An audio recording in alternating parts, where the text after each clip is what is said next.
सभी का स्वागत है देवेंद्र क्लासेस यूट्यूब चैनल में। टॉपिक हमारा आज का है जनसंख्या का। जनसंख्या को विस्तार से पढ़ेंगे, जनसंख्या और जनगणना को पढ़ेंगे आज के टॉपिक में, है ना। बच्चों की बड़ी डिमांड भी रहती है, बच्चों को कहीं मिलता भी नहीं है, तो इस वजह से ये पूरी एक मास्टर वीडियो पूरी जनगणना और जनसंख्या की बना दी है। लेकिन इसका संभावना है कि दूसरा भी पार्ट मुझे पढ़ाना पड़े, क्योंकि इस पार्ट में कवर नहीं कर पाया मैं पूरी जनगणना के क्वेश्चंस को, है ना। जितने भी मोस्ट इंपोर्टेंट क्वेश्चंस हैं जो पिछले 10 साल के पेपरों में पूछे गए और पूछे जाएंगे, तो सिर्फ एक ही जनगणना से, वो है 2011 की जनगणना, क्योंकि अंतिम और लेटेस्ट और लास्ट की जनगणना वही हुई है। उसके बाद जो अगली जनगणना है वो नई सरकार करा पाई है, कोविड की वजह से नहीं हो पाई है। 2021 में होनी थी कायदा से, लेकिन कोविड कोरोना फैल रहा था बहुत तेजी से भारत में अथवा दुनिया के अलग अलग देशों में, इस वजह से सरकार ने उसे पोस्टपोन कर दिया कोविड की वजह से। हालांकि अभी तक नहीं हो पाई है, अब हो सकता है संभावना के 2024 के लोकसभा के चुनाव के बाद ही जनगणना सरकार कराएगी। तो आप समझ लीजिए, जनगणना भारत में 10 साल के अंतराल पर होती है। तो ये पॉइंट बेसिक पॉइंट और कई बार पुलिस के बहुत सारे एग्जाम्स में पूछा गया है। कितने साल के अंतराल पर? 10 साल के अंतराल पर होती है। तो भारत में जो जनगणना का इतिहास है वो अंग्रेजी शासन से है, ब्रिटिश हुकूमत से चल रहा है, ठीक है। जब अंग्रेज भारत में शासन करते थे तो अंग्रेजों ने इसी की नींव रखी, अंग्रेजों ने ही ये कार्य प्रारंभ करवाया, श्री गणेश कराया कि भाई भारत में कितनी आबादी है, कितनी जनसंख्या है, इसको गिना जाए, इसकी गणना की जाए और गणना करके इसका एक डाटा जारी किया जाए। तो भारत में जनगणना का इतिहास ब्रिटिश काल से ही है। तो ब्रिटिश काल से लेकर के अभी तक अनवरत रूप से चल रहा है और आगे भी चलता ही रहेगा, ठीक है। जनगणना कराने का कार्य भारत सरकार के अंतर्गत आता है, भारत सरकार को दे रखा है। ये संविधान के आर्टिकल 246 के अनुसार जनगणना का प्रावधान है, जो कि भारत सरकार को ये दायित्व भारत सरकार के अधीन आता है। जनगणना विभाग जो है एक डिपार्टमेंट पे है, सेंसियस डिपार्टमेंट है, इंग्लिश में सेंसियस बोलते हैं इसी को, हिंदी में जनगणना बोलते हैं। सेंसियस डिपार्टमेंट या जनगणना विभाग गृह मंत्रालय के अधीन आता है, वो गृह मंत्रालय के अंतर्गत काम करता है। तो ये वीडियो है, टॉपिक है पूरा, वीडियो क्वालिटी बढ़ा करके आप देख लेंगे तो साफ अक्षर आपको दिखेंगे और अंत तक वीडियो में बने रहेंगे और ज्यादा से ज्यादा मित्रों के दोस्तों के पास इस वीडियो को शेयर करेंगे और एक एक प्रश्न आप नोट कर लेंगे। और इसका एक दूसरा पार्ट भी मुझे लेकर आना पड़ेगा, क्योंकि इस पार्ट में कवर नहीं हो पाए, लेकिन जितने भी कवर हो सके मैंने कोशिश करी है आप लोगों के लिए, जिससे कि आपके एग्जाम में, आने वाली किसी भी एग्जाम में, भर्ती में जनगणना से संबंधित कोई प्रश्न छूटे ना, और उम्मीद है छूटेगा भी नहीं। इस क्लास को अच्छे से पढ़ लीजिएगा। तो देखते हैं, पहला पॉइंट देखिए, 2011 की जनगणना है, टॉपिक आपके सामने है। तो 2011 में जब जनगणना हुई थी तो भारत की जो जनसंख्या थी, भारत का जो कुल डाटा निकल के आया था लोगों का, महिला एवं पुरुष बच्चे जो भी शामिल किए जाते हैं सभी, 121 करोड़ जनसंख्या थी भारत की।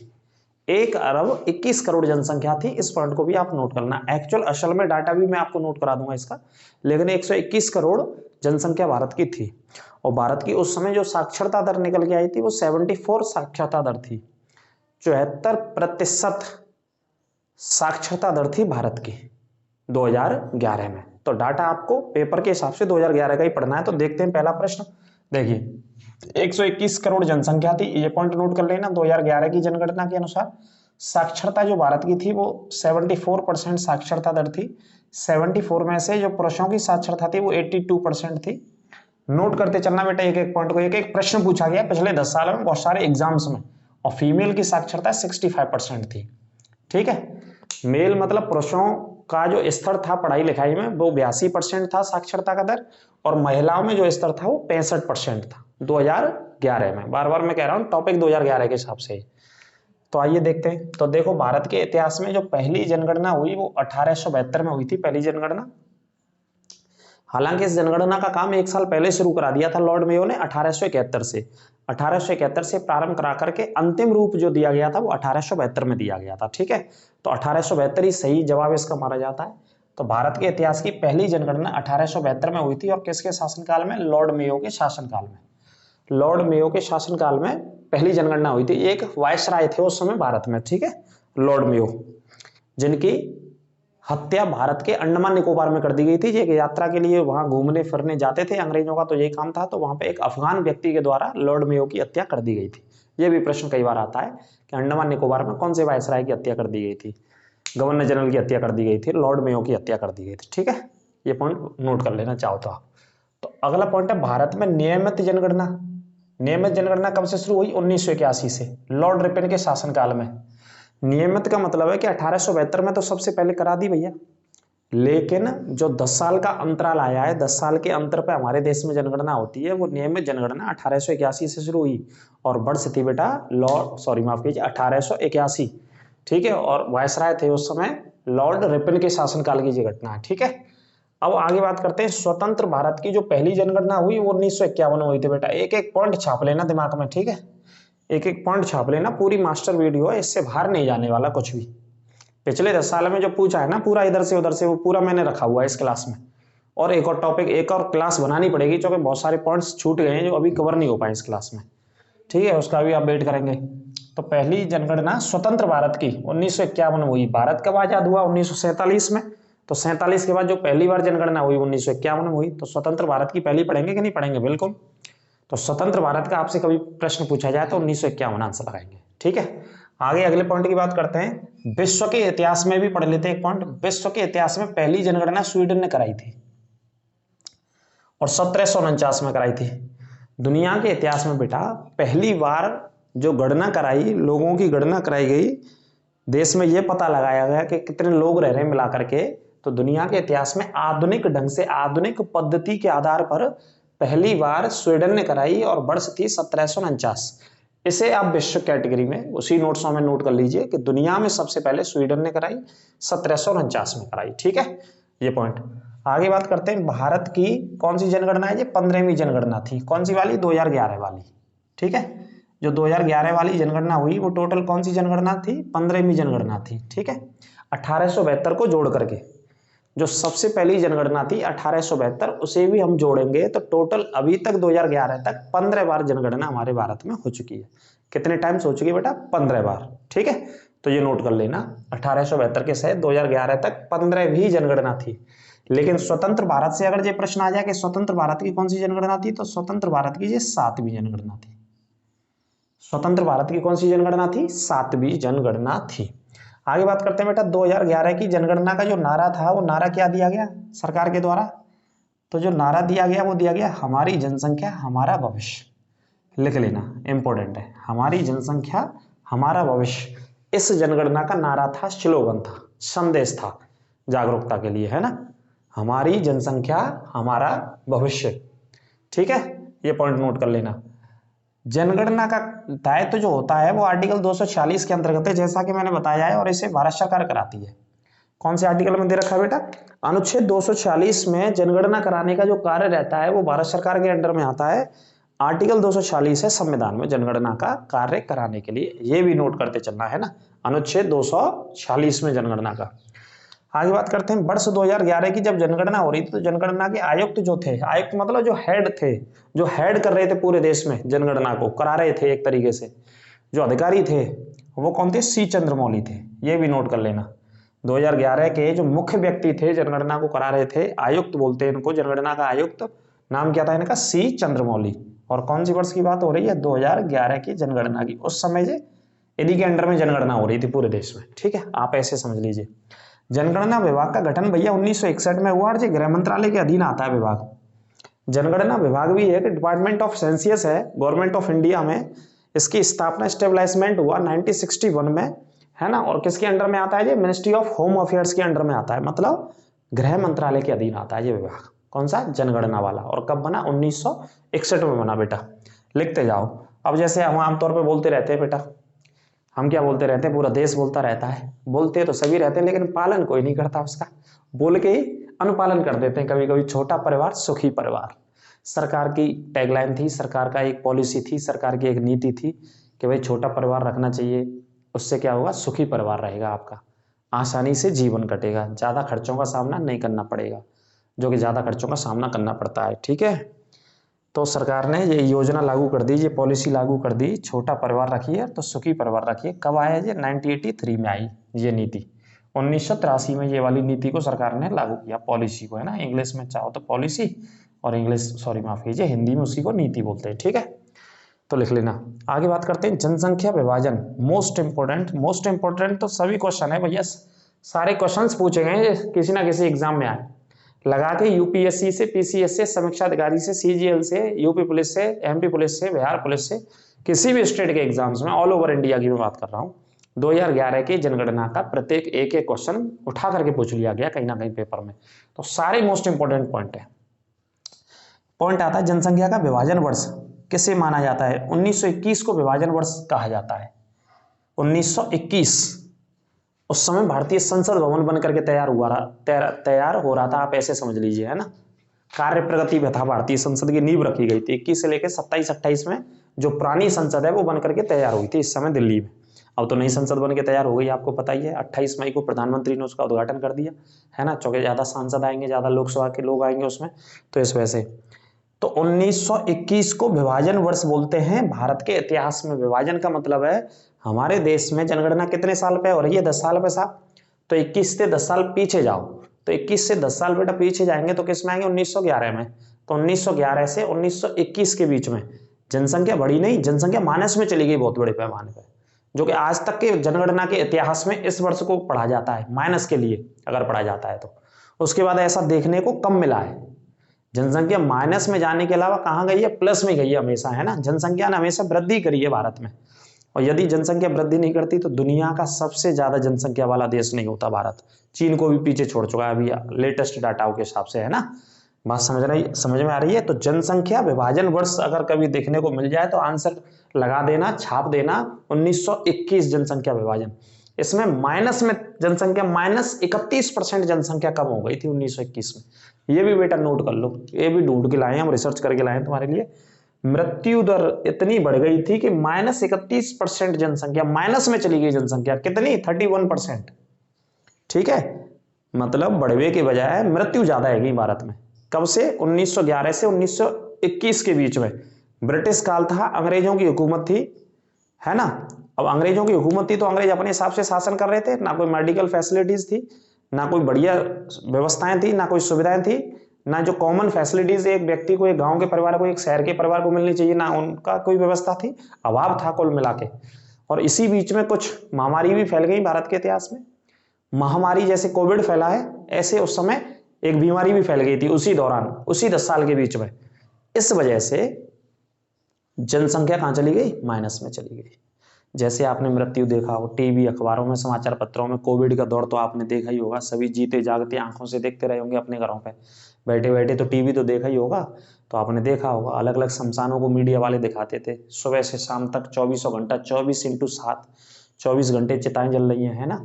संगम हो, इलाहाबाद की, खासतौर पर प्रयागराज की बात करें तो उसके तटों पर, गंगा नदी के तटों पर जब जलाने के लिए लकड़ी खत्म हो गई तो लाशों को, जो बालू होती है हमारी, सैंड होता है जो किनारे होता है उसके, क्या बोलते हैं, नदी के किनारे, गंगा के किनारे, तो उसमें दफनाया गया।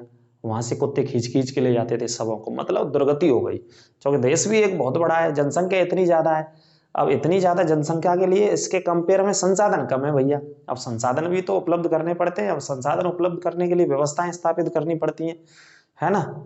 व्यवस्थाएं भी स्थापित हो जाएंगी, ये भ्रष्टाचार ना हो तो। पैसे की कोई कमी नहीं इसके ऊपर देश की सरकार के लिए। लेकिन भाई एक एक जो बाबू होता है ना, बाबू जिसकी तनख्वाह 25-30 हजार रुपये कहीं क्लर्क के लेवल पर काम कर रहा है, अब उसके घर से भारत में हम पढ़ते हैं बहुत सारी खबरें, भारत के उत्तर में, दक्षिण में, पूर्व में, पश्चिम में, अलग अलग राज्यों में कैश मिलता है 25-25 करोड़, 40-40 करोड़ कैश मिल रहा है। जो 30 हजार रुपये कमा रहा है महीने का, कहाँ से मिल रहा है भाई, है ना। उस पैसे से, उस भ्रष्टाचार के पैसे, जो भ्रष्टाचार का पैसा इकट्ठा किया एक व्यक्ति ने अपने घर पे, एक 30 हजार रुपये वाली जॉब, एक 35 हजार रुपये वाली नौकरी वाले व्यक्ति ने, उस पैसे से हॉस्पिटल्स के अंदर व्यवस्थाएं स्थापित करी जाए, बेड बढ़ाए जाए, ऑक्सीजन की क्षमता बढ़ाई जाए, छोटे छोटे मेडिकल स्टोर्स खोले जाएं। जो देहात के सुदूर गाँव में व्यवस्थाएं होती हैं, जैसे उड़ीसा में जाइए, बिहार में जाइए, ये थोड़े से अति पिछड़े राज्य हैं अभी भी, इनमें दूर दराज के गाँव में अभी भी व्यवस्था नहीं है, मेडिकल की व्यवस्था नहीं है। ठीक है, इस पैसे से व्यवस्थाएं होंगी कि नहीं होंगी देश में? आप इसकी वो लगाइए हिसाब किताब। मैं अगले पॉइंट पे आता हूँ। इस वजह से व्यवस्था भारत में नहीं हो पाती, क्योंकि भ्रष्टाचार बहुत चरम सीमा पर है। आगे बात करते हैं, 1921 में माइनस में चली गई, क्योंकि इधर भी महामारी फैल गई थी, जैसा कि मैंने बताया है। एक स्पेनिश फ्लू फैल गया था। कौन सा फ्लू? स्पेनिश, स्पेन से आई हुई एक बीमारी फैल गई थी भारत में, तो इसकी वजह से भी बहुत सारे लाखों लोग मारे गए। वो भी पॉइंट याद रखना, कभी हिस्ट्री में बताएंगे इस पॉइंट के बारे में। आगे बात करते हैं, विश्व जनसंख्या दिवस कब मनाते हैं? 11 जुलाई को। बेटा विश्व जनसंख्या दिवस कब मनाते हैं? 11 जुलाई को। नोट कर लेना, रट लेना, छाप लेना दिमाग में। विश्व जनसंख्या दिवस 11 जुलाई को मनाते हैं। और कब से मनाना प्रारंभ हुआ? श्री गणेश कब से किया जनसंख्या दिवस को? तो वर्ष भी लिख लेना, 1987 हमने लिखा हुआ है। 1987 में विश्व की जो जनसंख्या थी वो कितनी हो गई थी? 5 अरब। विश्व की जनसंख्या 1987 में, मतलब 1987 में 5 अरब हो गई थी टोटल विश्व की जनसंख्या। मतलब टोटल विश्व की जनसंख्या में कितने महाद्वीप है? 7। अगर एक अंटार्कटिका है छोड़ दें, बाकी के जहाँ पे लोग रह रहे हैं, लोगों की बस्ती है, घर है, मकान है, दुकान है, सारी चीजें, लोगों का निवास स्थान है महाद्वीपों पे, उनको मिला करके 5 अरब लोग है 1987 में। तब से संयुक्त राष्ट्र के द्वारा कौन सी तारीख को? 11 जुलाई को विश्व जनसंख्या दिवस घोषित कर दिया गया। तो रट लेना इसको। और कब से मनाया जा रहा है ये भी याद कर लेना, ब्रैकेट में लिख लेना, 1987 से। आगे बात करते हैं साक्षरता दर का मापन। जो साक्षरता दर मापती है जनगणना में, हमारे यहाँ डाटा लिया जाता है कि जो पढ़ाई लिखाई को जो स्तर होता है वो भारत में कितने परसेंट है, कितने परसेंट ना है, महिलाओं में कितना है, पुरुषों में कितना है, कौन से शहर में ज्यादा है, कौन से शहर में कम है, गाँव में कितनी है, ग्रामीण स्तर पर और शहरी स्तरों पर कितनी जनसंख्या साक्षरता दर है। तो इसका जो डाटा लेते हैं, डाटा का जो पैरामीटर है हमारे देश में जनगणना के अंडर में जो लिया जाता है डाटा, वो डाटा भी आप चाहो तो लिख लो, यहाँ से मैंने लिखा है। साक्षरता दर में जो मापन लिया जाता है वो 7 वर्ष या उससे अधिक को शामिल किया जाता है। 7 वर्ष का जो बच्चा होता है, 7 वर्ष के बालक को तो शामिल करते ही करते हैं। यदि वो पढ़ रहा है अपने गांव के किसी में, सरकारी में, कॉन्वेंट में, प्राइवेट में, सीबीएसई में, आईसीएसई, किसी भी स्कूल में जहां भी वो पढ़ रहा हो, बच्चा शिक्षा प्राप्त कर रहा हो, 7 वर्ष के बच्चे की उम्र के बालक को लिया जाता है या उससे अधिक भी ले लेती है सरकार, है ना। कम से कम 7 वर्ष का तो सरकार इसमें डाटा में शामिल करती है साक्षरता के लिए। ठीक है, ये पॉइंट नोट कर लेना, मोस्ट इंपोर्टेंट पॉइंट है। आगे बात करते हैं, जनगणना जो कराई जाती है वो एक अधिनियम के तहत कराई जाती है। 1948 के अधिनियम के तहत जनगणना कराई जाती है। कौन से कानून के तहत जनगणना कराई जाती है? 1948 के अधिनियम के तहत बेटा जनगणना कराई जाती है। 1948 के अधिनियम, जो एक्ट बना हुआ है उसी एक्ट के तहत ये सारी जनगणना कराई जाती है। ठीक है, आगे बात करते हैं, जो भारत की जनसंख्या है वो विश्व की जनसंख्या का कितना परसेंट है? बहुत मोस्ट इंपोर्टेंट और पॉपुलर क्वेश्चन रहा है अभी तक का, जो सबसे ज्यादा पूछा गया है। हमारे देश में जितनी जनसंख्या रह रही है वो टोटल विश्व की जनसंख्या का कितना प्रतिशत हिस्सा है जो भारत में रह रहा है? प्रतिशत में, है ना। मान लो 100% पूरी दुनिया की जनसंख्या है, तो 100% में से कितना प्रतिशत ऐसा हिस्सा है, कितना परसेंटेज ऐसा है जो भारत के अंदर निवास कर रहा है? 2011 के अनुसार, अकॉर्डिंग 2011 सेंसियस, है ना। तो 17.5% जनसंख्या भारत में निवास करती है विश्व की कुल जनसंख्या का। ठीक है, कितनी जनसंख्या भारत में रहती है? 17.5% जनसंख्या विश्व की कुल जनसंख्या का। ठीक है, अगर भारत को मिलाकर के देखें तो भैया बहुत सारे देश बन जाएंगे, दुनिया के बहुत सारे देश बन जाएंगे एक भारत की जनसंख्या में से, है ना। यूरोप कंट्री तो पता ना है आधे से ज्यादा नहीं बन जाए यूरोप, क्योंकि यूरोप कंट्रियों में बहुत सारी जगह कहीं 20 लाख जनसंख्या, कहीं 30 लाख है, कहीं 40 लाख है, कहीं 50 लाख है, कहीं 1 करोड़ है। जैसे कनाडा की जनसंख्या 3 करोड़ है ना। जैसे अमेरिका की जनसंख्या कितनी है? 32 करोड़ है ना। जैसे ब्राजील की जनसंख्या कितनी है? 22-23 करोड़ है। अगर इनको शामिल कर लें तो भारत के अंदर आ जाएंगे, नहीं आ जाएंगे जी? बहुत सारे 4-5 कंट्री तो कम से कम आ ही जाएंगे, 4-5 देश, तो बहुत जनसंख्या। तो 17.5% जनसंख्या थी 2011 की जनगणना के अनुसार टोटल विश्व की जनसंख्या का भारत में। अब प्रश्न आता है 2001 से 2011, जो कि पिछली जनगणना कौन सी थी? 2011 से पिछली 10 साल पहले जाएंगे तो 2001 वाली। 2001 से 2011 के मध्य में जो वृद्धि हुई हमारी जनसंख्या में, वृद्धि हुई, वार्षिक वृद्धि पूछा गया है, तो हमने भी लिया है, वहीं से पॉइंट उठाया है। वार्षिक का मतलब समझेंगे, जैसे 2001 से 2002 में आए, 2003 में आए, 2004 में आए, एक एक साल में कितनी जनसंख्या बढ़ रही, वार्षिक वृद्धि को प्रश्न पूछा गया। तो वार्षिक वृद्धि दर रही 1.64%। कितनी वार्षिक वृद्धि रही? 1.64%। एक एक साल के हिसाब से जनसंख्या बढ़ी। कब तक बढ़ी? 2011 तक बढ़ी, 2001 थे। ठीक है, तो वार्षिक वृद्धि दर है जी, एक साल के हिसाब से जो बड़ी जनसंख्या वो है प्रतिशत में। आगे बात करते हैं कि भारत का जो क्षेत्रफल है वो विश्व के क्षेत्रफल का कितना है। भारत का क्षेत्रफल है जो विश्व के क्षेत्रफल का, मैं बोल भी रहा हूं साथ साथ आपके, अगर आपको नहीं दिख रहा बोर्ड पे, वैसे दिखेगा उम्मीद है। कितना क्षेत्रफल है? दुनिया का जितना क्षेत्रफल है उसके कुल क्षेत्रफल का भारत में 2.4% क्षेत्रफल है। कितना है? 2.4% क्षेत्रफल भारत में है दुनिया के कुल क्षेत्रफल का। इस बात को भी नोट कर लीजिएगा। विश्व में 7वें स्थान पर भारत आता है क्षेत्रफल के मामले में। कौन से स्थान पर? 7वें स्थान पर। दुनिया का सबसे बड़ा देश है क्षेत्रफल के स्थान में रूस, उसके बाद कनाडा आता है। ठीक है, रूस और कनाडा दोनों याद रखिएगा, और भारत का रैंक याद रखिएगा। भारत 7वें स्थान पर आता है क्षेत्रफल के मामले में, और जनसंख्या के मामले में भारत पहले स्थान पर है दुनिया में इस समय। ठीक है, तो कितना क्षेत्रफल है? 2.4% कुल विश्व का जो भारत के अंदर स्थित है। आगे बात करते हैं 2001 से 2011 तक जो जनसंख्या बढ़ी हमारे भारत की। भाई जनगणना के आंकड़े हमेशा 10 साल में लिए जाते हैं, तो टेंशन ना लेना। जब भी एग्जामिनर पूछेगा 2011 का कोई डाटा, तो वो कहां से तुलना करेगा? पिछली जनगणना से, 2001 से। वो कहेगा 2001 से 2011 तक जब हम आए तो कितने लाख या करोड़ लोग बढ़ गए हमारी जनसंख्या में, है ना। हमारे भारत के अंदर कितनी जनसंख्या में, काउंट में या वो आंकड़ों में पूछ रहा है तो कितनी बढ़ गई? तो आंकड़ों में पूछ रहा है वो कि इतनी बढ़ गई, 18 करोड़ के आसपास लगभग बढ़ गई जनसंख्या। 2001 से 2011 के बीच में हमारे देश के अंदर जो स्त्री महिला पुरुष के रूप में जो बढ़े लोग, वो कितने बढ़ गए? 18 करोड़। 18 करोड़ से ऊपर लोग बढ़ गए, लगभग एक ब्राजील देश बन गया, ये मान लो आप। 10 साल के भीतर हमारे भारत के अंदर एक ब्राजील देश का निर्माण हो गया, इतनी जनसंख्या बढ़ गई भारत में। ब्राजील की तकरीबन जनसंख्या 20-22 करोड़ के आसपास लगभग में। ठीक है, 2011 के हिसाब से हम बात कर रहे हैं, तो एक देश बना दिया भारतीयों ने। बहुत गर्व की बात है, ये हमें प्रसन्न होना चाहिए कि एक कंट्री का निर्माण कर दिया। ऐसे सूरमा, ऐसे योद्धा, ऐसे वीर सिर्फ भारत में पाए जाते हैं और दुनिया के किसी देश में नहीं पाए जाएंगे, जो 10 साल में एक देश का निर्माण करते हैं। ठीक है, इस बात को भी छाप लेना और याद करना, एक ब्राजील जैसा देश बना दिया भाई साहब। ठीक है, अब देखो अगला पॉइंट बनाओ भैया। भारत में गांव की जो कितने गांव हैं टोटल? तो 6,40,000 गांव हैं भारत में पूरे। 2011 की जनगणना के अनुसार जो डाटा आया कि हमारे पूरे भारत में गांव की जो जनसंख्या वो कितनी है? 6,40,000 गांव। ठीक है, नोट कर लियो। अब बात करते हैं सबसे ज्यादा वृद्धि दर कब रही, कौन सी जनगणना में रही। एक तो हमने पढ़ा दिया कि सबसे ज्यादा विभाजन कब हो गया, कम कब है गई, नकारात्मक कब चली गई जनसंख्या? 1921 विभाजन वर्ष बोला जाता है, 1911 से 1921 वाला।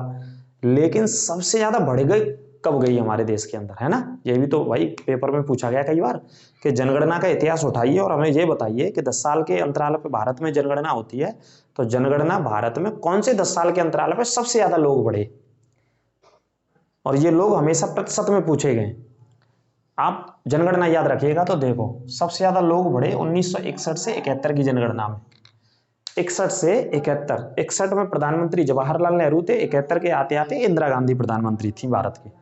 ठीक है, उस 10 साल में परिवर्तन हो गया, क्योंकि लोकसभा का कार्यकाल 5 साल का होता है। प्रधानमंत्री हमारे देश में भैया 5 साल के लिए चुना जाता है, फिर 5 साल के लिए चुना जाता है, फिर 5 साल के लिए।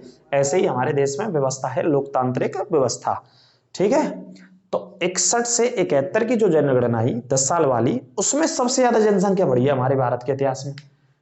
तो कितनी जनसंख्या बढ़ गई? 24.80%। 24.80 मतलब 80 बोल सकते हैं, 80%। इतनी जनसंख्या बढ़ गई भारत के इतिहास में। कब बढ़ गई? 61 से 71। इसे भी नोट कर लेना, वेरी वेरी इंपॉर्टेंट में। एक तो कम कब हो गई भारत में जनगणना के इतिहास में? 1911-21 में कम हो गई थी। 21 को विभाजन वर्ष इसी वजह से बोलते हैं, क्योंकि ज्यादा लोग मर गए एक महामारी के कारण, तो कम हैगी बढ़ने की वजह। लेकिन सबसे ज्यादा वृद्धि कब हुई 10 साल में भारत के इतिहास में? तो सबसे ज्यादा जो जनसंख्या बढ़ी, वृद्धि बढ़ी, वो 61 से 71 वाली जनगणना में थी। कितनी बढ़ गई? 24.80। ठीक है, नोट कर लेना, छापते चलो भाई साहब। क्या करेंगे? इसे छापते चलिए बहुत अच्छे तरीके से। अगले पॉइंट को मैं आपको बता दूं। अगला पॉइंट हमने लिखा है जनसंख्या में। तो देखिए, जनसंख्या सबसे ज्यादा कौन से देश की है? भारत की। दूसरे स्थान पर चीन, तीसरे पे अमेरिका, चौथे पे इंडोनेशिया, पांचवें पे ब्राजील। ये दुनिया के 5 सबसे बड़े देश हैं जो जनसंख्या के आधार पर। लिख लेना, क्योंकि आजकल आपने देखा होगा क्वेश्चंस का बेटा जो ट्रेंड है ना, जहां तक मैं आपको बता रहा हूं, हम क्या करते हैं कि पहले ही रट लेते हैं, रट ले भैया पहले ही आवे वो। तो पेपर वालों पहलो ना लेके दूसरा पूछ लें तो तीसरा दे दें तो है। 4 ऑप्शन शुरू करेगा वो दूसरे ही ऑप्शन थे, 4 ऑप्शन शुरू करेगा वो तीसरे से कभी कभी। तो आपको फर्स्ट 3 तो आपको याद होने ही चाहिए आमतौर पर, पहले 3 तो याद होने ही चाहिए, या पहले 2 तो याद होने ही चाहिए आपको कम से कम, है ना, डाटा में। तो भारत की सबसे ज्यादा जनसंख्या, दूसरे स्थान पर चीन, तीसरे पे अमेरिका की सबसे ज्यादा जनसंख्या है, चौथे पे इंडोनेशिया की सबसे ज्यादा जनसंख्या है। और इंडोनेशिया विश्व में सबसे बड़ा मुस्लिम आबादी वाला देश भी है। और विश्व में सबसे बड़ा द्वीप समूह भी है, जिसके अंतर्गत तकरीबन 14,000 द्वीप मिलाकर के इंडोनेशिया बना हुआ है। ठीक है, और इंडोनेशिया के अंदर बहुत सारे ज्वालामुखी भी हैं जो सक्रिय एक्टिव ज्वालामुखी हैं। ठीक है, ये पॉइंट भी याद रखना। और 5वें स्थान पर ब्राजील है, जैसा कि मैंने आपको बताया एक ब्राजील बना दिया इंडिया वालों ने, और क्या करेंगे, ये बढ़िया काम बनाओ। अगला पॉइंट की बात करते हैं, भारत में सबसे ज्यादा जनसंख्या वाले राज्य। तो सबसे ज्यादा जनसंख्या कौन से राज्य की? नंबर 1 पे उत्तर प्रदेश की, यूपी के, जहां सबसे आगे और आगे ही रहेंगे। ठीक है, या बातें छाप ली हो, नोट कर ली हो। जब तक ये राष्ट्र रहेगा तब तक उत्तर प्रदेश आगे रहेगा जनसंख्या के वृद्धि में। ठीक है, ये बात यहाँ तक मोल लग रही है। अगली जनगणना आवे जब तुम देखेंगे, जो तुम्हारी नौकरी लग जाएगी, बाकी बात तुम्हारा विशेष योगदान होगा जनसंख्या जनगणना में, विशेष योगदान होगा समझ रखो बढ़ावे में, होना चाहिए भैया पर हिसाब है। तो दूसरा राज्य जाकी सबसे ज्यादा जनसंख्या है दूसरे नंबर पे, वो महाराष्ट्र है। दूसरे जरूर रट लो, यूपी तो याद होगा आपको, लेकिन दूसरा सबसे ज्यादा जनसंख्या वाला राज्य महाराष्ट्र, और तीसरा सबसे ज्यादा जनसंख्या वाला राज्य बिहार, चौथा आपके सामने लिखा है बंगाल। ये 4 राज्य याद रखिए, सबसे ज्यादा जनसंख्या वाले राज्य हैं ये 2011 में। ठीक है, आप महाराष्ट्र याद रखो, बिहार याद रखो, बंगाल याद रखो, ये सबसे ज्यादा जनसंख्या वाले राज्य हैं। आगे बात करते हैं कि भारत में सबसे ज्यादा जनसंख्या दशकीय वृद्धि दर, दशकीय मतलब समझ रहे हैं, दशकीय को मतलब 10 साल, 10 साल में जो सबसे ज्यादा वृद्धि हुई वो कौन से राज्यों में सबसे ज्यादा वृद्धि हुई? बहुत पूछा गया क्वेश्चन है, इसे भी लिख लो, मेरी तरफ से मैं बता रहा हूं, मोस्ट इंपोर्टेंट, वेरी इंपोर्टेंट, सबसे ज्यादा जनगणना में से उठा करके क्वेश्चन पूछा गया, पूछने लायक है भी, यूनिक है कि पिछले 10 साल में पूरे भारत के सभी राज्यों में कौन सा राज्य ऐसा है जहां जनसंख्या सबसे ज्यादा बढ़ गई, और कौन सा ऐसा राज्य है जहां सबसे ज्यादा जनसंख्या घट गई या सबसे ज्यादा जनसंख्या कम हो गई। दोनों प्रश्न तो पूछे जाते हैं, जाहिर सी बात है, तो दोनों को बेटा याद रखिएगा। तो सबसे ज्यादा दशकीय वृद्धि मतलब 10 साल में जो वृद्धि हुई, वो सबसे ज्यादा जनसंख्या बढ़ी मेघालय में। पहले नंबर पर कौन सा राज्य बेटा? मेघालय, 27% की वृद्धि होती है मेघालय में। कितनी? 27%। दूसरे स्थान पर अरुणाचल प्रदेश 26%, तीसरे स्थान पर बिहार 25%। भारत के टॉप 3 स्टेट हैं, टॉप 3 राज्य जिनमें 10 साल में सबसे ज्यादा वृद्धि हुई जनसंख्या को लेकर के, सबसे ज्यादा जनसंख्या की बढ़ोतरी हो गई भाई साहब। पहला ही याद रख लो, जहां मैं तो पहला ही कह रहा हूं आपसे, कौन सा? मेघालय राज्य को याद रख लीजिए जहां पे, उसके बाद अरुणाचल है, उसी के पड़ोसी में ही है, दोनों राज्य तो पड़ोस में ही है, मेघालय अरुणाचल, और तीसरा थोड़ा सा इधर आ जाएगा, है ना, पश्चिम की तरफ, पूरब से पश्चिम में आएंगे तो बिहार पड़ेगा फिर बंगाल के बाद। तो 3 टॉप राज्य जहां सबसे ज्यादा वृद्धि हुई 10 साल के दौरान, 2001 से 2011 के बीच में। ठीक है, आगे बात करते हैं न्यूनतम पे आ जाओ। सेम क्वेश्चन में बता रहा था कि ऐसा भी राज्य आपको बताना है कि जहां जनसंख्या बढ़ने के बजाय कम है गई भैया, बढ़नी चाहिए कायदा से, जैसे मेघालय में बढ़ी है सबसे ज्यादा 10 साल में, अरुणाचल प्रदेश में बढ़ी है, बिहार में बढ़ गई, 3 राज्यों में बढ़ गई सबसे ज्यादा भारत में। लेकिन सबसे कम कौन से राज्यों में हो गई? सबसे कम जो न्यूनतम जनसंख्या हो गई वो कौन से राज्य में हो गई? सबसे कम नागालैंड में, जिन नंबर 1 पे। इसको भी लिख लेना, मोस्ट इंपोर्टेंट पॉइंट है। 0-6%, 0 से -6% तक आएगी भैया जनसंख्या कम है के केरल में, और इसके अलावा गोवा में। ये 3 राज्य ऐसे हैं जहां जनसंख्या बढ़ने के बजाय क्या हो गई? कम हो गई पिछले 10 साल के इतिहास में। पिछले 10 साल मतलब 2001 से 2011, मतलब 11 से 2001 के बीच में। बात समझ रहे हैं आप मेरी? नागालैंड वो राज्य है जहां जनसंख्या बढ़ी नहीं, जनसंख्या कम हो गई। केरल वो राज्य है जहां जनसंख्या बढ़नी चाहिए थी, उसके अलावा कम हो गई, और गोवा वो राज्य है बढ़ने के अलावा कम हो गई। तो ये 3 ऐसे स्टेट्स हैं जहां जनसंख्या कम हो गई, और सबसे कम जनसंख्या माइनस में जो चली गई, नकारात्मक में जो चली गई बिल्कुल, वो कौन सा है? नागालैंड। इसे रट लेना। अब देखो ट्रिक कैसी है, नागालैंड और मेघालय उत्तर पूर्वी भारत के राज्य हैं। ठीक है, नागालैंड और मेघालय उत्तर पूर्वी भारत के राज्य हैं, 7 सिस्टर वाले राज्यों में आते हैं, 7 बहनों वाले राज्यों में आते हैं। ऐसे भी याद रखने। मेघधन आलय मतलब जहां वर्षा का स्थान है, दुनिया की सबसे ज्यादा वर्षा होती है। गारो, खासी, जयंती है, जहाँ पे पहाड़ी भी हैं और ये जनजाति भी रहती है इसी राज्य में। तो याद रखिएगा कि मेघालय में सबसे ज्यादा लोग बढ़ गए, वृद्धि हो गई, और नागालैंड उसी हिस्से में आता है, 7 सिस्टर्स वाले में ही आता है, और नागालैंड में सबसे ज्यादा लोग कम हो गए। दोनों को रट लेना, 7 सिस्टर वाले राज्य हैं दोनों। सबसे कम जनसंख्या वाले राज्य कौन से हैं भारत में? तो सबसे कम जनसंख्या कौन से राज्य में? सिक्किम में। दूसरे स्थान पर मिजोरम, और तीसरा अरुणाचल प्रदेश। 3 राज्य आपको पढ़ने हैं, कम से कम मैंने 3 राज्यों को लेकर के मैं इस क्लास में चलाऊंगा आपके लिए। और आप चिंता ना करना, इसका बेटा दूसरा पार्ट और मुझे बनाना ही पड़ेगा, क्योंकि बहुत पॉइंट अभी मैंने केंद्र शासित राज्यों का डाटा नहीं लिया है इसमें, अभी और भी डाटा बहुत रह गया है। वो दूसरा पार्ट जरूर आएगा, उसका भी इंतजार कीजिएगा। दोनों क्लासों के आप बेटा नोट्स बना लेना, क्वेश्चन बाहर नहीं जाएगा, बिल्कुल लिख लेना और छाप लेना इस बात को। ये पूरा रिसर्च करके मैंने पॉइंटों को लिया है, ठीक है। बड़ी रिसर्च लग रही है आजकल क्लासों को बनाने में। तो सिक्किम सबसे कम, दूसरे स्थान पर मिजोरम और तीसरे स्थान पर अरुणाचल प्रदेश, ठीक है। ये 3 राज्य जहां सबसे कम जनसंख्या निवास करती है। और सिक्किम तो रटी लेना आप, सिक्किम की राजधानी गंगटोक जो कि हिमालय में स्थित है। सिक्किम में जितने आदमी रहते भाते ज्यादा तो घूमने चले जाते हैं। जितने आदमी, जितने मानव, जितने ह्यूमन बींग्स उधर रहते हैं उससे ज्यादा, चूंकि हिमालय में है, हिमालय के पहाड़ों को, पर्वतों को, झरनों को, झीलों को देखने के लिए जनसंख्या जहाँ तक बहुत बड़े पैमाने पर, खासतौर पर गर्मियों के समय में, ऐसा जो समय चल रहा है ना, जून के महीने में, इवन मई में, अप्रैल में, मई जून जुलाई इन महीनों में चली जाती है जनसंख्या। तो जितने लोग वहां रहते हैं 10-15 लाख तकरीबन अराउंड में रहते होंगे, आप चेक कीजिएगा डाटा जा करके, उससे ज्यादा लोग एक साल में घूमने चले जाते हैं वहां, है ना। कौन से राज्य में? सिक्किम में। तो वैसे परेशान रहते सिक्किम में कि कहाँ से जनता आ रही है, तो जनता भारत में तो आ रही है। और जनसंख्या घनत्व तो सबसे ज्यादा, अब अगले प्रश्न की, अगले मुद्दे की बात कर रहे हैं। जनसंख्या घनत्व कौन से राज्य का सबसे ज्यादा जनसंख्या घनत्व है? तो बेटा रट लेना और लिख लेना, इंपोर्टेंट। सबसे ज्यादा जनसंख्या घनत्व 2011 की जनगणना के अनुसार कौन से राज्य में था? बिहार में। 1106 आदमी 1 वर्ग किलोमीटर में रह गए। जनसंख्या घनत्व का मतलब होता है कि 1 वर्ग किलोमीटर की परिधि में कितने लोग रहते हैं, निवास करते हैं। उन लोगों को काउंट किया जाता है, गणना की जाती है, गिना जाता है, उसे बोलते हैं जनसंख्या का घनत्व। डेंसिटी कितनी है पॉपुलेशन की, पॉपुलेशन डेंसिटी इंग्लिश में। तो 1106 लोग, सबसे ज्यादा बिहार का जनसंख्या घनत्व। और बिहार के बाद दूसरे स्थान पर बंगाल का जनसंख्या घनत्व। बंगाल में से बिहार बना था, दोनों पड़ोसी राज्य हैं, याद रखिएगा, अगर दूसरा राज्य ऐसे याद हो जाएगा आपको। 1028। तीसरे स्थान पर केरल और चौथे पर यूपी। यूपी का जनसंख्या घनत्व कितना है? 829। उत्तर प्रदेश के अंदर 1 वर्ग किलोमीटर में कितने प्राणी मानव निवास करते हैं? 829। यूपी जावे थे लिख ले, क्योंकि यूपी की परीक्षा देनी है, यूपी पुलिस को पेपर देना है, यूपी एसआई का पेपर देना है, तो उत्तर प्रदेश में प्राथमिकता उत्तर प्रदेश की जनगणना को दी जाती है।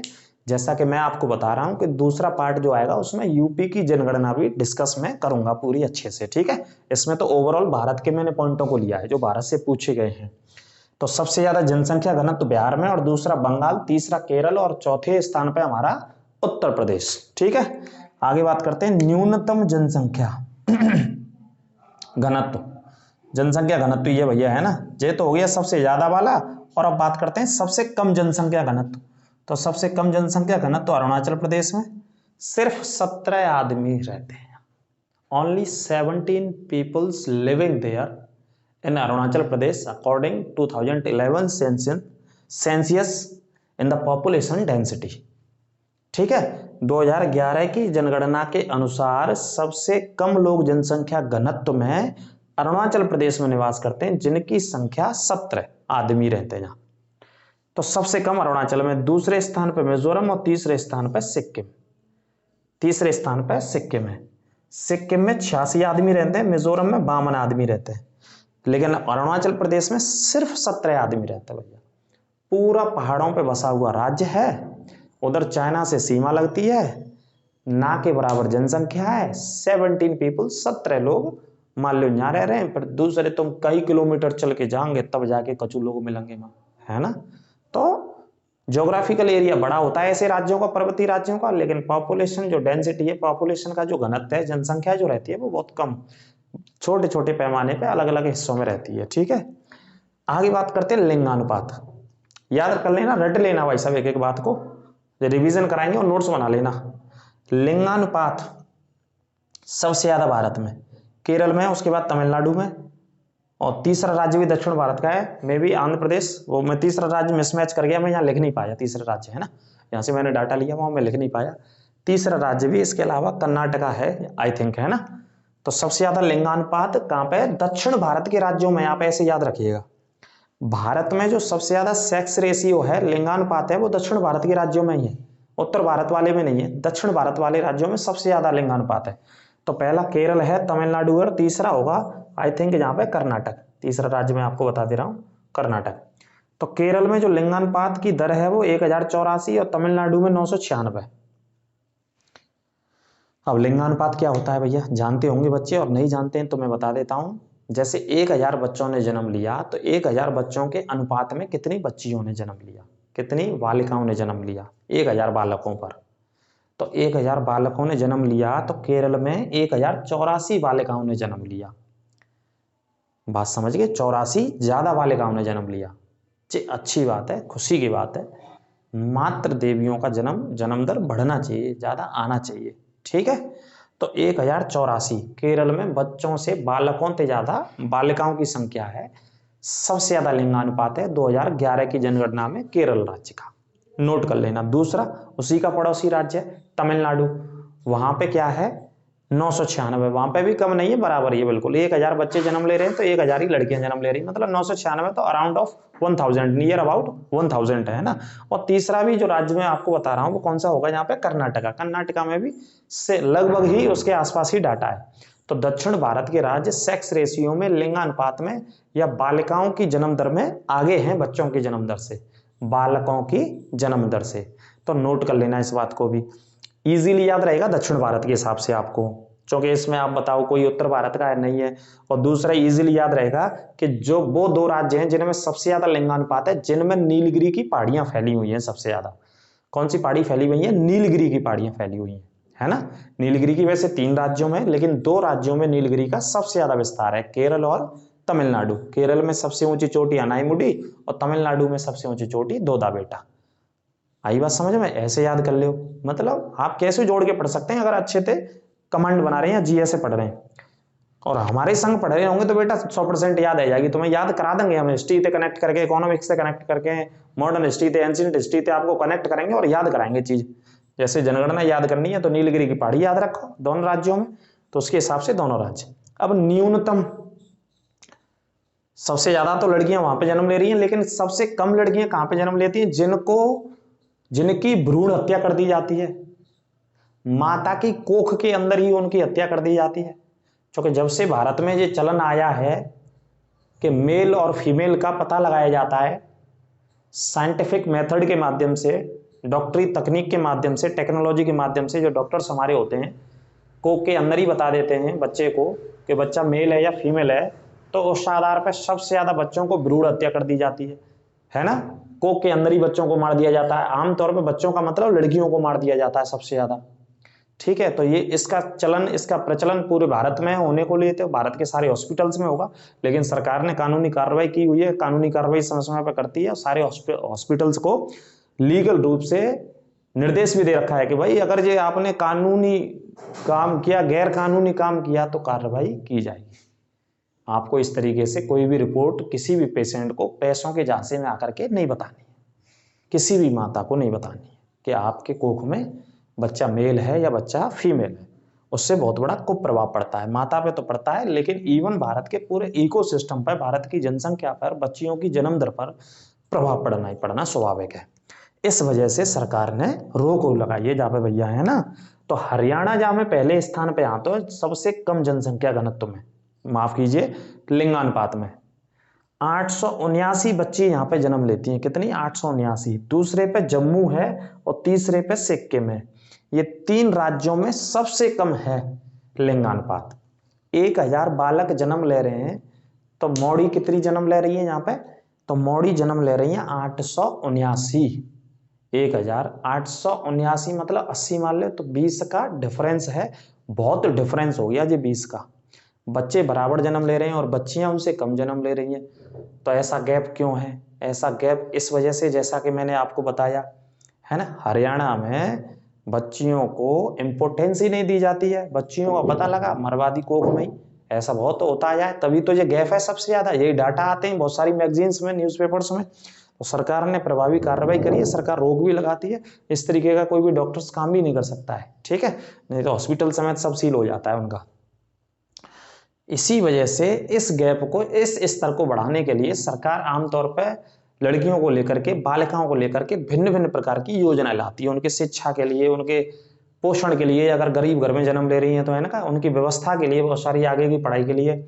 और इसी पर्पज से प्रधानमंत्री नरेंद्र मोदी जी ने वर्ष 2015 में बेटी बचाओ बेटी पढ़ाओ एक योजना शुरू करी। बेटी बचाओ, पहले तो बेटी को बचाओ और उसके बाद पढ़ाओ, सरकार का नारा था, सरकार की योजना थी। वर्ष 2015 में इस योजना को लाया गया और कहां से लाया गया? हरियाणा के अंदर से। प्रधानमंत्री नरेंद्र मोदी जी ने इस योजना को शुरू किया क्योंकि सबसे ज्यादा फोकस सरकार का हरियाणा पे था, यहाँ सबसे कम बालिकाओं की उपस्थिति है जनगणना में, ठीक है। उसके बाद जम्मू में और उसके बाद सिक्किम में। तो माधुरी दीक्षित एक एक्ट्रेस थी, उनको ब्रांड एम्बेसडर बनाया गया इस योजना का। कौन सी योजना का? बेटी बचाओ और बेटी पढ़ाओ की योजना का, है ना। तो इस पॉइंटों को आप याद रखना। तो जैसा कि मैंने आपको बताया कि ये एक ही पार्ट है अभी जनसंख्या जनगणना 2011 का, दूसरा पार्ट 100% आएगा, उसमें उत्तर प्रदेश भी स्पेशल डिस्कस करेंगे हम, जो यूपी के बहुत सारे प्रश्न हैं और उम्मीद रहती है कि यूपी में तो पूछे जाने ही है 100%, है ना, और भी एग्जाम्स में आ जाते हैं, ऐसी बात नहीं। तो यूपी की जनगणना भी विशेष तौर पे आपको बहुत अच्छे से पढ़नी होगी। तो ये ओवरऑल थोड़ा सा रहा भारत के बारे में, थोड़ा सा ही रहा है मेरे हिसाब से। आप अच्छे से नोट कर लेना, 2 बार 3 बार 4 बार देखिएगा और कोई शक समस्या हो तो हमें बताइएगा। वैसे आपके दिमाग और दिलों में और प्रश्न बनने होंगे, है ना, और जागृत हो रहे होंगे और ज्वालामुखी की तरफ फट रहे होंगे कि गुरुजी ने वो क्वेश्चन नहीं कराया, ये नहीं कराया। तो जैसा कि मैंने पहले ही बताया कि एक ही क्लास में सब कुछ पर्याप्त नहीं है, अभी दूसरी क्लास आएगी तो उसमें पर्याप्त संभावना रहेगी कि पर्याप्त कर पाए, उसको कोशिश करेंगे हम। सेकंड लेक्चर में, दूसरे वीडियो में, सेगमेंट में जनसंख्या का ही आएगा, जनगणना का ही आएगा, पूरा उत्तर प्रदेश का और भारत के अन्य राज्य जो भी हैं, केंद्र शासित राज्यों को भी शामिल करेंगे। कहाँ पे जनसंख्या घनत्व ज्यादा है, कहाँ पे कम है, कहाँ पे लिंगानुपात ज्यादा है, कहाँ पे लिंगानुपात कम है ना, कहाँ पे जनसंख्या ज्यादा है केंद्र शासित में, कहाँ पे जनसंख्या कम है, जैसे दिल्ली की बात करेंगे, पांडिचेरी की बात करेंगे, लक्षद्वीप की बात करेंगे। इन सारे राज्यों की बात हम करेंगे। कौन से टॉपिक में? पार्ट सेकंड में। देखिए, एक जयशंकर प्रसाद की एक रचना है, 1-2 लाइन है जयशंकर प्रसाद की, तो जो जीवन में हमेशा अमल करना चाहिए, तो वो हमारे जीवन पर सही और सटीक बैठती है। मतलब आपके जीवन पर जो विद्यार्थी तैयारी कर रहे हैं, जो मेहनत से ईमानदारी से पढ़ रहे हैं, तो हमेशा वो आगे बढ़ेंगे। ये बात आप मान के चलिए, अगर मेहनत कर रहे हैं आप पूरी ईमानदारी से, पूरी शिद्दत से। तो मुझे याद आ रही है, मैंने पढ़ा था, रिसर्च किया था, जयशंकर प्रसाद की कविता है एक, वो पथ क्या पथिक कुशलता क्या, वो पथ क्या पथिक कुशलता क्या, जिसमें बिखरे सूल ना हो, जिसमें बिखरे सूल ना हो, नाविक की धैर्य परीक्षा क्या यदि धाराएं प्रतिकूल ना हो।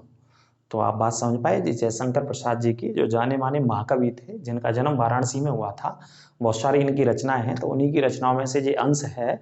तो उन्होंने लिखा है, बिल्कुल, जब तक जीवन में विपरीत परिस्थितियां नहीं आएंगी, धाराएं विपरीत नहीं होंगी आपके जीवन में, तब तक आप आगे बढ़ेंगे कैसे। तो ये स्वाभाविक है और होना भी चाहिए, तभी जीवन जीने का मजा आता है ना। सारी चीजें सुविधा के साथ और संयोग बस आपको मिलती जाएंगी, जैसे गोल्डन स्पून बोलते हैं ना, चांदी की चम्मच के साथ पैदा होना। तो ऐसा भी होगा तो कुछ नहीं मिलेगा जीवन में, है ना। संघर्ष पता ही नहीं चलेगा जीवन में, संघर्ष कैसे कहते हैं, स्ट्रगल कैसे कहते हैं। तो वही बात उन्होंने बताई कि वो पथ क्या, वो पथिक क्या, वो पथ मतलब वो रास्ता क्या, और रास्ते पे चलने वाला व्यक्ति क्या, कि जिसके रास्ते में क्या नहीं हो, बिखरे हुए सूल ना हो, है ना। और सूल के बाद उन्होंने बात करी है नाविक की। वो नाविकी क्या, नाविक का मतलब जो सागर में नाव चला रहा है अपनी, है ना, किसी महासागर में नाव चला रहा है, वो नाविकी का क्या यदि धाराएं उसके प्रतिकूल ना हो। तो धाराएं तब तक प्रतिकूल ना होंगी तो उसकी भी जो चलाने का उसका अनुभव होगा वो भी टेस्ट नहीं हो पाएगा। तो इस वजह से जीवन में हमेशा इस चीज को आप मान करके चलिए अपने जीवन में। जब आप तैयारी कर रहे हैं तो ज्यादा से ज्यादा आप जितनी मेहनत कर रहे हैं, कहीं ना कहीं आपका खराब समय भी आ सकता है, धाराएं प्रतिकूल भी हो सकती हैं, लेकिन आपको घबराना नहीं चाहिए, क्योंकि उनसे पहले की 2 लाइनें क्या लिखी हैं कि वो पथ क्या, वो पथिक क्या, वो रास्ता क्या और रास्ते पे चलने वाला व्यक्ति क्या, कि अगर उसके जीवन में बिखरे सूल ना हो। तो ये भी होना जरूरी है, तभी आप आगे बढ़ पाएंगे। तो आज की ये क्लास रही, सेकंड पार्ट में हम मिलेंगे आपसे, बहुत जल्दी मिलेंगे। सेकंड पार्ट जनसंख्या जनगणना का, इसके नोट्स आप तब तक बनाइए अच्छे से, और चैनल को ज्यादा से ज्यादा शेयर सब्सक्राइब करिए मित्रों के दोस्तों के साथ और सोशल मीडिया प्लेटफॉर्म पर। नमस्कार।